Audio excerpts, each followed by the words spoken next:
বামাঘাটা ১ নং তৰুণ সংঘলৈ আপোনাক স্বাগতম।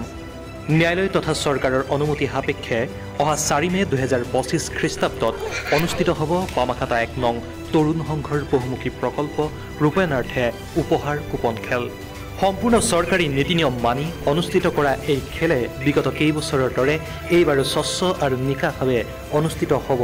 প্ৰকৃততে ক'বলৈ গ'লে বামাঘাটা ১ নং তৰুণ সংঘৰ খেল মানেই ভাল, স্বচ্ছ, নিকা আৰু ৰাইজৰ সন্মুখত ৰাইজৰ দ্বাৰা পৰিচালিত খেল। এইবাৰ এই খেল দিনৰ ভাগতে অনুষ্ঠিত কৰা হ'ব। বামাঘাটা ১ নং তৰুণ সংঘ অসমৰ এটা অন্যতম স্বেচ্ছাসেৱী অনুষ্ঠান। এই উপহাৰ কুপন খেলৰ লাভাংশৰ পৰাই ক'ভিড মহামাৰীৰ সময়ত প্ৰায় ২৫০০ পৰিয়াললৈ খাদ্য সামগ্ৰী যোগান ধৰাৰ লগতে অসমৰ বিভিন্ন ঠাইৰ দুখীয়া ৰোগীয়া হাতমাউৰা লোকলৈ সাধ্যানুসাৰে আৰ্থিক সাহায্য দি অহা হৈছে। বানপীড়িত লোকলৈ খাদ্য আৰ্থিক সাহায্য প্ৰদান সংঘৰ অন্যতম লক্ষ্য।